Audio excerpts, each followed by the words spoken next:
안녕하십니까. 이번 시간에는 우리 기본서 교재 202페이지가 되겠습니다. 그 202페이지 앞부분에 201페이지를 보면은 파트 2 해서 부동산 거래 신고 등에 관한 법령 이렇게 제목을 달고 있죠. 그 2편의 제목이 있는데 좀 이 2편에 수록되어 있는 내용은 법이 최근에 시행령과 시행규칙이 공포됨에 따라서 이 기본서의 내용 갖고 강의하기에는 적절치 못합니다. 그래서 제가 교수 자료실 방에 이 개정된 부분을 반영을 해서 새로 이 2편 부분은 게시를 해 두었으니까 그 자료를 다운로드 받아서 출력하셔가지고 수업을 들으시면 되겠습니다. 그래서 우리가 프린트물 갖고 수업을 한다 이렇게 생각하시면 되겠습니다. 자, 그래서 그 다운로드 받아서 출력하신 프린트물을 준비하셔서 2페이지를 펴보도록 하겠습니다. 자, 2페이지에 보시면은 법의 제정과 개정 배경이라고 1절의 제목을 뒀는데 일단 밑에 한번 7줄을 한번 읽어보도록 하겠습니다. 이 제도는 하는 것은 부동산 거래 계약 신고 제도는 소위 실무상 실거래가 신고 제도는 이 소리입니다. 부동산을 거래하고 양도세 및 취득세 신고와 등기 신청을 위해 받아야 하던 거래계약서의 검인신청 제도가 과거에 있었습니다. 지금도 있습니다만 검인신청 시 실거래 금액보다 낮은 금액으로 소위 이중계약서 다운 계약서를 작성 제출하던 잘못된 관행을 바로잡기 위해서 우리 공인중개사의 업무 및 부동산 거래 신고에 관한 법률의 일부 규정으로 도입된 제도가 부동산 거래계약 신고 제도다라는 겁니다. 즉 부동산 시장에서의 정보의 비공개성에 의한 가격 정보의 불균형성을 제거하여 부동산 거래의 투명성을 높이고 부동산 거래의 전자화를 통해서 국민 편의를 제공함과 동시에 정보 활용 촉진 및 행정 능률 향상, 부동산 실거래 가격에 의한 공평 과세를 통해 부동산 시장 안정화에 기여할 목적으로 도입된 제도가 바로 부동산 거래 신고 제도다라는 거죠.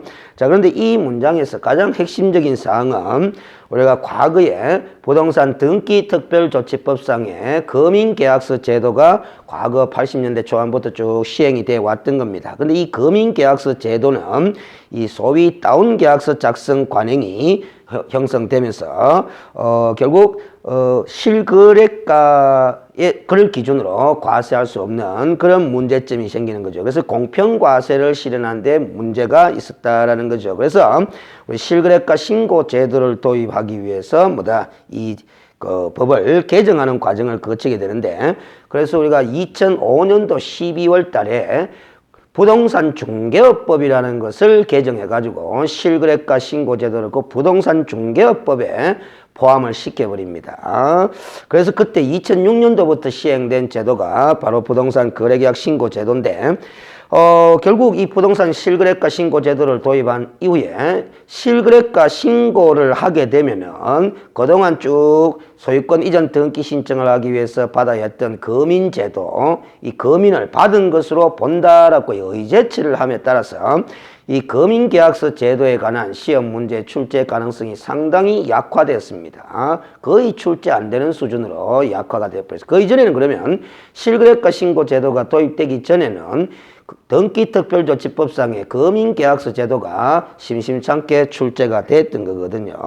자, 그래서 우리가 실거래가 신고 제도의 어떤 제도적 영역을 우리가 살펴본다고 한다면은 먼저 부동산 등기특별조치법상의 검인계약서 제도부터 먼저 간략하게 살펴볼 필요가 있습니다. 그런데 출제의 가능성은 상당히 약화되어 있다는 거죠. 그런데 현재까지 폐지되지 않고 존재는 하고 있습니다. 실거래가 신고 제도와 별도로 검인계약서 제도가 따로 시행되고 있습니다. 그건 왜 그러냐 하면은 실거래가 신고 대상이 되는 계약이 있고 실거래가 신고 대상이 되지 않는 계약 중에서도 우리가 검인받아야 되는 계약들이 있거든요. 그래서 검인계약서 제도는 여전히 존재를 하고 있다.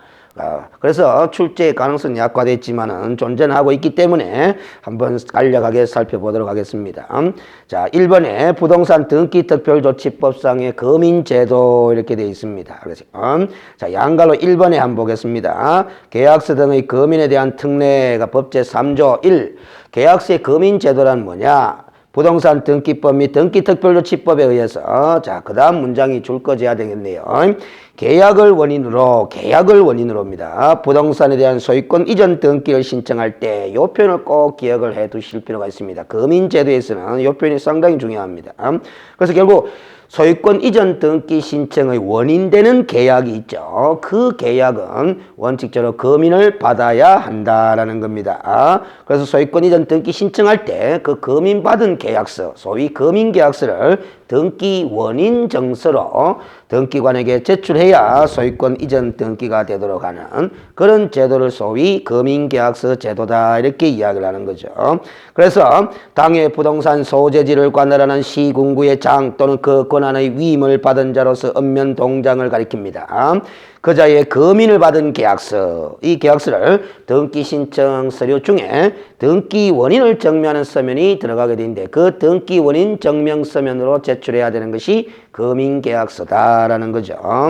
자, 그리고 그 등기 원인을 증명하는 서면이 계약서가 아니라 집행력이 있는 판결서 또는 판결과 같은 효력을 갖는 조서인 때도 그 판결서 등에다가도 금인을 받아서 소유권 이전 등기 신청을 하는 제도, 이게 바로 금인제도다라는 거죠. 그래서 네모박스 3페이지의 네모박스를 보시면 금인을 받아야 하는 경우와 금인을 받을 필요가 없는 경우인데 어찌됐든 왼쪽이든 오른쪽이든 다 소유권 이전 등기 신청의 원인들입니다. 그런데 금인을 받아야 하는 경우에 교환계약서, 정려계약서 이렇게 나와 있죠. 그럼 우리가 교환계약도 중개의 대상이 됩니다. 그 점에서 아직까지 금인의 출제 가능성이 조금은 엿보이는 거죠.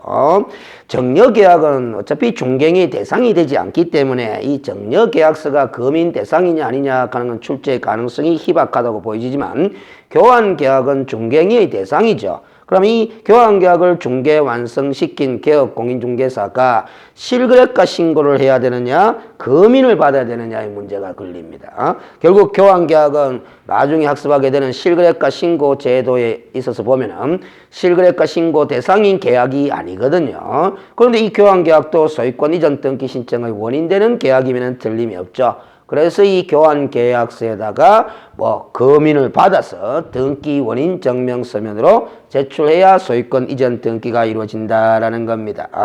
거기다가 그 밑에 보면 공유물 분할 계약서라든가 가등기에 의한 본등기 신청 시에 원인 정서로서 이 금인 받은 계약서를 제출해야 된다. 이런 측면 때문에 우리 공인중개사 자격시험에 조금이나마 금인계약서 제도의 출제 가능성은 남아 있습니다. 그러나 현실적으로 개업공인중개사가 중개의 대상으로 삼는 것은 대부분 매매계약이죠. 이 매매계약은 실거래가 신고 제도가 도입되기 전에는 소유권 이전 등기 신청이 되는 원인계약으로서 과거에는 다 금인받아야 되도록 했던 서면입니다. 그러나 지금은 이 매매계약, 부동산의 매매계약은 다 실거래가 신고 대상으로 들어가고 실거래가 신고를 한 경우에는 금인받은 것으로 본다 의제 처리하고 있기 때문에 금인받는 대상이 아닌 거죠. 그래서 지금은 출제의 가능성이 대폭 약화되었다. 그렇게 이야기를 하는 겁니다. 그리고 이게 소유권 이전 등기 신청 시에만 금인을 받도록 하는 제도이기 때문에 우리가 중개의 대상이 되는 임대차 계약이나 전세권 설정 계약이나 이런 것들은 다 금인 대상이 아닙니다. 알겠어요? 아닙니다. 그래서 이 금인제도는 많이 출제 가능성이 약화되었다. 그러나 교환계약이라든가 공유물 분할 계약이라든가 가등기에 의한 본등기 신청 시의 등기 원인 정서는 다 금인 대상들이기 때문에 그 금인에 관해서 조금 정도는 알아둘 필요가 있겠다라는 거죠. 그래서 표 밑에 보시면 3번에 시장 등 또는 그 권한의 위임을 받은 자, 여기 금인권자죠. 금인을 한 때는 그 계약서 또는 판결서 등, 요 계약서와 판결서 등이 바로 금인 대상 서면이 되는 거죠. 그 사본 2통을 작성하여 한 통은 본인 스스로가 보관하고 나머지 한 통은 부동산 소재지 관할하는 세무서장에게 송부하도록 하는 절차를 밟음으로써 이 금인계약서에, 금인정서에, 금인받은 정서에 기재되어 있는 가액을 기준으로 과세가 이루어지도록 하는 그런 제도가 바로 금인계약서 제도다라는 거죠. 그러면 당연히 과세 기준이 되는 금액이 금인계약서에 적혀져 있는 거래 금액이 되다 보니까 실제 거래 가격보다도 낮은 금액으로 계약서에 기재를 하고 그 계약서에다가 금인을 받아서 소유권 이전 등기 신청을 하게 되면은 현실적으로 그만큼 탈세 현상이 일어나게 되는 거죠. 그래서 공평 과세를 실현할 수 없다라는 이런 근원적인 문제점을 안고 있는 제도가 금융계약서 제도다라는 거죠. 그래서 2005년도에 법을 개정하는 과정에서 실거래가 신고 제도를 도입하게 되면서 실거래가 신고를 한 경우는 금인받은 것으로 의제 처리하고 그 실거래가 신고된 금액을 기준으로 과세하도록 이렇게 이제 공평 과세를 실현하고자 하는 제도입니다. 자, 구체적으로 금인 절차에 대해서 좀 더 우리 대법원 규칙의 내용을 살펴보면은 4번 봅니다.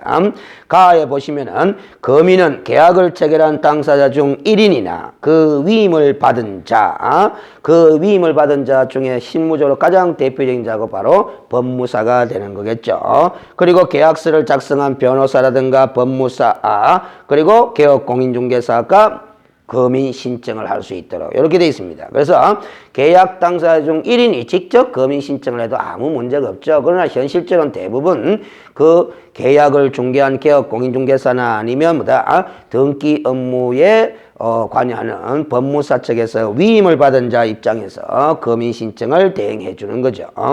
나 금인 신청을 할 때는 계약서의 원본 또 금인 대상이 되는 서면이 판결서 등일 때는 그 판결서 등의 정본과 그 사본 두 통을 제출하도록 한다라는 거죠.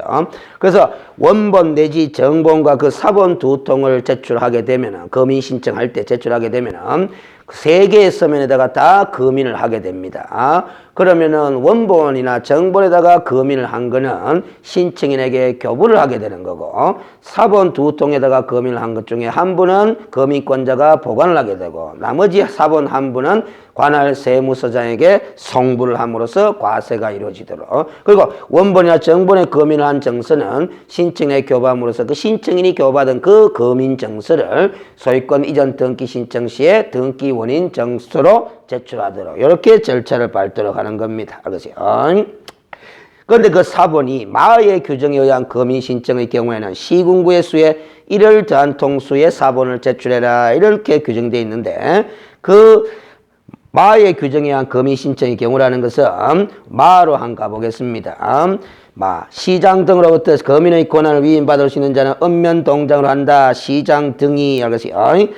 읍면 동장의 금인의 권한을 위임한 때는 지첩시 관할 등기 소장에게 그 뜻을 통지하여야 한다는데 이 오타가 발생해 버리네요. 죄송합니다. 그 다시 나로 올라가겠습니다. 나의 그 사본 두 통 옆에 괄호에 마의 규정에 의한 금인 신청의 경우에는 되는데 마가 아니고 라입니다. 라. 자, 라를 보겠습니다. 다시 두 개 이상의 시군구에 있는 수개의 부동산에 소유권 이전의 내용으로 하는 계약서 또는 판결서 등에다가 금인을 받고자 하는 경우에는 그중 한 개의 시군구를 관할하는 시장 등에게 금인을 신청할 수 있다. 아무데나 금인 신청을 해도 된다라는 거죠. 이 경우 금인을 한 시장 등은 그 각 부동산의 소재지를 관할하는 세무서장에게 그 금인 한 사본 한 통을 각각 송부하여야 한다. 그래서 두 개 이상의 시군구에 있는 수개의 부동산에 대한 소유권 이전을 내용으로 하는 정서에다가 금인을 신청할 때는 사본 두 통이 아니라 그 시군구의 수에 1을 더한 통수의 사본을 제출해서 금인 신청을 한다는 거죠. 그건 왜 그러냐 하면은 결국 두 개 이상의 시군구에 있는 수개의 부동산이기 때문에 각 부동산 소재지를 관할하는 관할 세무서장에게 사본 한 부씩을 다 송부를 해야 되거든요. 그래서 시군구의 수에 1을 더한 통수의 사본을 금인 신청 시에 제출하라라는 뜻이 되는 겁니다. 자, 다를 보겠습니다. 금인 신청을 받은 경우 시군구청장은 계약서 또는 판결서 등의 형식적 요건의 구비만을 확인하고 이 형식적 요건의 구비만을 확인한다라는 것은 금인받기 위해서 작성한 계약서에 기재할 사항들이 다 기재되어 있느냐 안 되어 있느냐 그 여부만 확인한다는 것이 그 기재 내용이 진실된 내용이냐 허위의 내용이냐까지는 심사를 하지 않는다라는 겁니다. 이거 형식적 심사에 그치는 제도가 금인제도다라는 거죠. 그래서 그 기재에 내용이야 옳고 그름을 떠나서 흠결이 없다고 인정한 때는 기재할 사항이 다 기재되어 있다고 한다면은 지체 없이 금인을 하여 금인 신청에 교부해야 한다. 이런 형식적인 심사를 하기 때문에 우리가 실제 거래가액보다도 낮은 다운 금액을 거래 금액으로 기재가 금인 금이 신청을 했다 하더라도 그 다운 금액이냐 아니냐 여부를 확인하지 않는다라는 거죠. 그래서 형식적으로 금인을 해가 교부를 하게 되기 때문에 그 다운 금액만큼 탈세 현상이 일어날 수밖에 없는 거죠. 그래서 실거래가 신고 제도가 필요해졌다라는 겁니다. 알겠어요? 자, 이게 금인 제도입니다. 자, 4페이지를 보시겠습니다. 양갈로 2번에 보면은 금인 신청에 대한 특례 가지고 우리 등기특별조치법 4조에는 자, 읽어보겠습니다. 부동산의 소유권을 이전받을 것을 내용으로 계약을 체결한 자는 그 부동산에 대하여 다시 제3자와 소유권 이전을 내용으로 하는 계약이나 제3자에게 계약 당사의 지위를 이전하는 그런 계약을 체결하고자 할 때는 소위 미등기 전매 계약을 체결하고자 할 때는 이런 소리가 됩니다. 먼저 체결된 계약의 계약서에다가 뭘 받아야 된다? 금인을 받아야 한다. 그래야 탈세 현상이 일어나지 않는다라는 거죠. 미등기 전매 거래를 할 때도 먼저 체결된 계약의 계약서에다가 금인을 받아서 등기 신청을 하라. 그런 소리가 됩니다. A가 부동산을 B에게 매도하고 하겠어요. 매도하고 또 B가 그 매수한 부동산의 어떤 소유권이나 아니면 지위를 갖다가 제3자인 C한테 다시 매도를 하게 되면은 이 C가 최종적으로 소유권 이전 등기를 하게 되겠죠. 이전 등기를 신청하게 되는데 B 앞으로 등기하지 않은 상태에서 이렇게 전매 거래를 하게 되면은 소유권 이전 등기는 최종 양수인인 C가 자신의 이름 앞으로 이전 등기를 신청하게 되는데 이 등기 신청 시에 요 매매 계약서에다가도 금인을 받아야 되겠지만은 요 매매 계약에다가 먼저 체결된 계약의 계약서에다가도 뭐 받아라? 금인을 받아라 라는 겁니다. 그래야만이 B도 과세가 이루어지고 C도 과세가 이루어진다라는 건데 이렇게 먼저 체결된 계약서에 금인을 받지 않고 요 매매 계약을 근거로도 금인도 안 받고 바로 A와 C 간의 매매가 이루어진 거로 이렇게 해서 이 매매 계약에 금인을 받아서 C가 소유권 이전 등기를 신청해버리는 이런 경우가 불법적인 미등기 전매가 되는 거죠. 알겠어요? 그러나 요 매매도 금인받고 요 매매도 금인받고 이랬을 때는 B 앞으로 굳이 소유권 이전 등기를 신청하지 않고 바로 최종 양수인 앞으로 소유권 이전 등기를 신청하더라도 다 B도 과세가 되고 C도 과세가 이루어지니까 문제가 없겠죠. 그러나 현실의 불법적인 미등기 전매거래는 다 바로 A와 C가 바로 매매 계약을 체결한 것으로 서류를 꾸며가지고 이 매매를 근거로 소유권 이전 등기 신청을 해버리면은 B는 탈세가 일어나게 되는 겁니다. 알겠어요? 이런 게 미등기 전매 불법 사례가 되는 거죠. 어쨌든 이 규정은 이렇게 미등기에서 다시 C 앞으로 매매를 할 때 먼저 체결된 요 계약의 계약서에다가도 금인을 받아서 소유권 이전 등기 신청 시에 제출하라 하는 특례 규정입니다. 이런 게 이제 등기특별조치법상의 금인 제도죠. 근데 이게 이제 형식적 제도에 불과하다 보니까 현실적으로 다운 계약서 작성 관행이 자리 잡게 되고 그래서 실거래가를 기준으로 공평과세를 실현하고자 실거래가 신고 제도를 도입하게 되는 겁니다. 그래서 4페이지 2번 한번 볼까요? 2005년도 7월 달에 공인중개사의 업무 및 부동산 거래 신고에 관한 법률 요게 제정이 됩니다. 종전에는 부동산 중개업법이었죠. 그 부동산 중개업법이 시행되는데 2005년도에 실거래가 신고 제도를 도입하면서 그걸 부동산 중개업법의 제27조로 집어넣다 보니까 법 이름을 바꿔버려요. 부동산 중개업법을 공인중개사의 업무 및 부동산 거래 신고에 관한 법률로. 자, 읽어보겠습니다. 부동산 투기 및 탈세에 원인이 되고 있는 이중계약서 작성을 금지하고 실거래 가격에 기초하여 공평과세가 이루어지도록 하기 위한 제도적 장치로서 부동산 거래 신고에 관한 사항을 도입 규정하기 위하여 기존에 시행되던 부동산 중개업법을 전면 개정하여 법의 이름을 공인중개사의 업무 및 부동산 거래 신고에 관한 법률로 변경하고 그 법의 제27조 이하의 거래 당사자 또는 개업 공인중개사는 매매에 관한 거래가 성립되어 거래계약서를 작성한 때는 실제 거래 가격 등 거래계약의 기본적인 내용을 시, 군, 구청장에게 신고하도록 하는 제도가 바로 부동산 실거래가 신고 제도다라는 겁니다. 알겠어요? 근데 이렇게 시행해 오다가 알겠어요? 2014년에 이르러가지고 이 공인중개사의 업무 및 부동산 거래 신고에 관한 법률이 다시 분리가 됩니다. 분리가 중개 업무에 관한 사항에 관한 법으로 공인중개사법하고 실거래가 신고에 관한 사항을 규율하는 법으로 3번의 제목처럼 부동산 거래 신고에 관한 법률 이렇게 따로 이 분리 입법이 되는 거죠. 그 말은 공인중개사의 업무 및 부동산 거래 신고에 관한 법률이 2005년도부터 시행되면서 실거래가 신고 제도가 시행돼 왔는데 이것이 2014년에 이르러가 연도는 중요한 게 아닙니다. 2014년에 법이 두 개로 분리가 되어버린다. 공인중개사의 업무를 규율하는 법으로 공인중개사법, 즉 중개업무에 관한 규율법으로 공인중개사법, 그리고요 부동산 거래 신고에 관한 법률을 떼가지고 그대로 부동산 거래 신고에 관한 법률이라고 해요. 이렇게 분리 입법이 되어버립니다. 자, 그래서 거기 3번의 내용이죠. 자, 양갈로 1번 읽어보겠습니다. 공인중개사의 업무 및 부동산 거래 신고에 관한 법률에 따른 부동산 거래 신고는 거래 당사자 모두에게 부과된 의무이나 공인중개사의 업무에 관한 법률에 함께 규정되어 있어 일반 국민에게는 개업 공인중개사의 의무로 인식되고 있는 실정이고 거짓으로 부동산 거래를 신고하는 사례도 빈번히 나타나고 있는 바 부동산 거래 신고제에 대한 법률을 별도로 제정함으로써 일반 국민의 인식을 제거하고자 제정하게 되었다 하는 말은 분리입법하게 되었다 이 소리가 됩니다.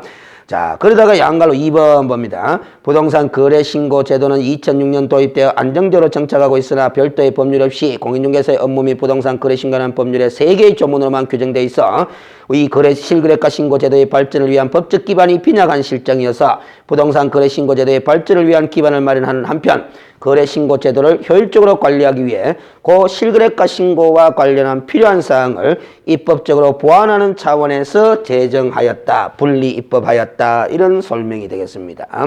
그러다가 4번 봅니다. 부동산 거래 신고 등에 관한 법률의 제정이라고 되어 있죠. 등이 붙었습니다. 법 이름에. 그래서 요 법이 또다시 개정이 돼 가지고 법 이름이 바뀌어 버립니다. 등자가 들어가는 걸로 부동산 거래 신고 등에 관한 법률로 언제 2016년도 1월 19일 날 그렇게 개정이 됩니다. 알겠어요?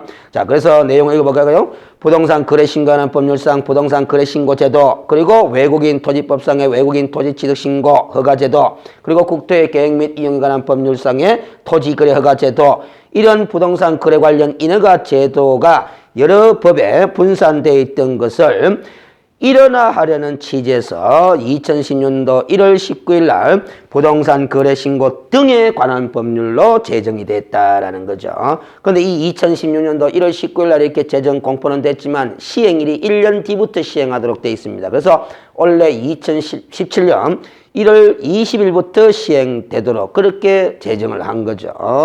그래서 우리가 기본서 교재를 편집할 때는 2016년도 1월 19일 날 제정된 이 부동산 거래 신고 등에 관한 법률 위주로 이 교재 기본서를 집필을 했는데 지금 2017년 1월 20일부터 시행되는 관계로 그 부동산 거래 신고 등에 관한 법률의 시행령과 시행규칙이 1월 19일과 20일에 공포가 되었습니다. 그래서 미처 이 기본서의 그 시행령과 시행규칙의 내용이 반영을 하지 못했습니다. 그래서 제가 교수 자료실에 따로 이 그 시행령과 시행규칙까지 반영을 해서 새롭게 이 거래 신고의 등에 관한 법률의 내용을 재편집해서 따로 이 수록 게시를 해둔 거죠. 그 자료를 갖고 지금 학습을 진행해 나가고 있는 겁니다. 그렇지만은 이 부동산 거래 신고 등에 관한 법률에 보상금 지급에 관한 규정만큼은 그 시행일이 원래 6월 3일부터 시행되는 것이어서 아직 그 보상금 지급과 관련한 시행령과 시행규칙은 아직 공포가 되지를 않았습니다. 안만 나와 있지. 그래서 지금 이 프린트물에도 그 보상금 지급에 관한 부분만큼은 안만 수록을 해놓고 있습니다. 나중에 6월 3일 근처돼 가지고 다시 확정적으로 시행령과 시행규칙이 공포가 되면 그때 필요한 부분을 다시 보완하도록 그렇게 할 예정입니다. 그래서 지금 우리가 공부할 이 부동산 거래 신고 등에 관한 법률에는 3가지 제도를 공부를 해야 된다라는 거죠. 그 첫 번째 제도가 소위 실거래가 신고 제도를 하나 공부를 해야 되고, 그 다음에 기존에 외국인 토지법으로 따로이 규제를 하고 있었던 외국인 토지 취득 신고 내지 허가 제도를 공부를 해야 됩니다. 이게 이제 외국인 토지 취득 신고 내지 허가 제도가 이 부동산 거래 신고 등에 관한 법률로 편입이 되면서 외국인 토지법은 폐지가 되는 거죠. 그리고 이 법에는 또 한 가지 토지 거래 허가 제도에 관한 내용을 또 학습을 해야 됩니다. 작년까지만 하더라도 국토의 계획 및 이용에 관한 법률의 후반부에 토지거래 허가 제도가 있었는데 그것이 이제 폐지가 되고 이 부동산 거래 신고 등에 관한 법률로 넘어왔습니다. 그래서 이 법에서 공부할 주제는 세 가지 주제다라는 거죠. 세 가지 주제면 기본적으로 시험 문제가 3문제 이상은 되겠다라는 거죠. 실거래가 신고 제도가 하나 있고 외국인 토지 취득 신고 내지 허가 제도 그리고 토지 거래 허가 제도 요 세 가지 제도를 학습하시면은 이 부동산 거래 신고 등에 관한 법률은 학습이 다 끝납니다. 물론 조금 전에 이야기했던 등기특별조치법상의 거민계약서 제도도 학습을 했지만은 출제의 가능성이 상당히 약화가 되어 있습니다. 자, 그렇게 이해를 하시면서 이 법의 내용을 구체적으로 살펴보도록 하겠습니다. 5페이지에 제2절 총칙이라고 되어 있는데 부동산 거래 신고 등에 관한 법률입니다. 1. 재정 목적이라고 되어 있죠. 뭐 중요한 것은 아니겠습니다. 이 법은 부동산 거래 등의 신고 및 허가에 관한 사항을 정하여 건전하고 투명한 부동산 거래 질서를 확립하고 국민 경제에 이바지함을 목적으로 한다. 이렇게 되어 있는 거죠. 이게 부동산 거래 질서를 확립하고자 하는 것이 이 법의 재정 목적 중에 하나로 포함이 되어 있네요. 그러면 우리가 앞 시간까지 공부했던 공인중개사법의 재정 목적은 부동산 거래 질서 확립이 아니라 부동산 중개업을 건전하게 육성하고자 하는 목적이 있었던 거죠. 다릅니다. 그리고 이 국민경제에 이바지함을 목적으로 한다 하는 것은 공인중개사법의 재정 목적이기도 하고 부동산 거래 신고 등에 관한 법률의 재정 목적이기도 한 거죠. 이런 것도 시험 문제를 얼마든지 구성할 수 있습니다. 공인중개사법과 부동산 거래 신고 등에 관한 법률의 공통적인 재정 목적은 국민 경제에 이바지함을 목적으로 하는 것이다. 이렇게 하면 O 답항이 되는 거죠. 얼마든지 만들 수가 있습니다. 자, 그리고 이 법상에 등장하는 용어에 대한 개념은 자, 1번에 부동산이란 이 법에서 말하는 부동산이란 토지 또는 건축물을 말합니다. 민법에서는 토지 및 그 정착물을 말한다라고 개념 정의를 하고 있지만은 이 부동산 거래 신고 등에 관한 법률상에서 말하는 부동산이란 토지와 건축물을 말하는 겁니다. 그리고 이번에 부동산 등이라고 한다면은 그 토지 건축물 가리키는 부동산 그리고 부동산을 취득할 수 있는 권리까지 포함해서 부동산 등이 되는 거죠. 그래서 이 부동산 거래 신고 등에 관한 법률의 내용을 읽을 때는 부동산이라는 세 글자를 읽느냐 부동산 등이라는 네 글자를 따라서 그 가리키는 대상 범위가 다르다라는 것을 정확하게 인식하면서 읽어주셔야 되는 거죠. 그래서 이 실거래가 신고 대상이 되는 물건은 부동산뿐만 아니라 부동산을 취득할 수 있는 권리도 실거래가 신고 대상이 되도록 되어 있기 때문에 이 법에서 사용하는 용어에 부동산 등의 개념을 따로 정의 내려두고 있다고 이렇게 보시면 됩니다.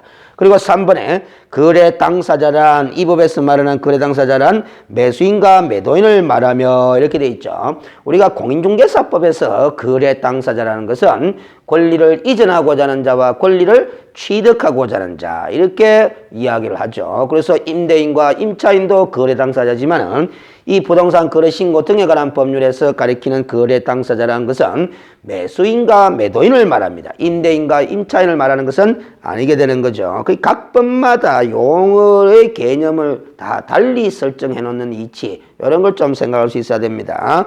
사에 따른 외국인 등을 포함한다 해놨는데 이 매도인과 매수인이 외국인 등이라 하더라도 그 외국인 등이 매도인이고 매수인이면 거래 당사자에 해당한다 그런 취지가 됩니다. 이 외국인 등이 등장한 것은 이 부동산 거래 신고 등에 관한 법률에는 외국인 토지 취득 신고 내지 허가 제도에 관한 것도 포함을 시켰기 때문에 외국인 등이 등장할 수밖에 없고 더 나아가서 실거래가 신고 제도에 있어서도 이 매도인이나 매수인이 결국 실거래가 신고 의무가 있는 것인데 그 매도인이나 매수인이 외국인일 수도 있고 아닐 수도 있거든요. 외국인이라 하더라도 거래 당사자로서 실거래가 신고 의무가 주어지기 때문에 거래 당사자랑 하는 말의 의미에는 매도인과 매수인을 가리키지만 그 매도인과 매수인의 범위에는 외국인 등도 포함된다라는 겁니다.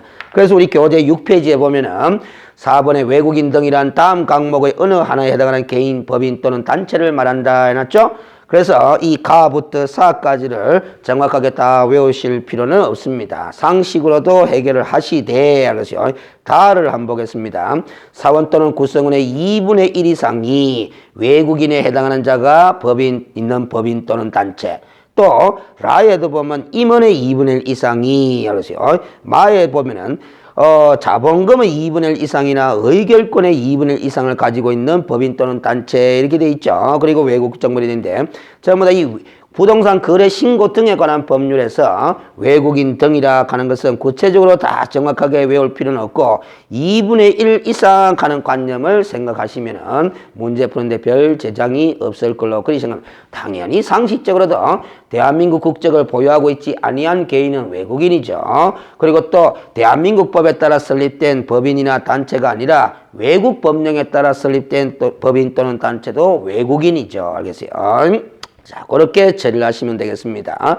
자, 이렇게 하면은 이 부동산 거래 신고 등에 관한 법률을 공부하는 데 있어서 기본적인 학습은 끝났습니다. 이제 구체적으로 이 법 공부하면서 딱 3가지 주제를 공부해야 한다고 그랬죠. 첫 번째가 부동산 거래 신고 제도, 즉 실거래가 신고 제도. 둘째가 외국인 토지 취득 신고 내지 허가 제도.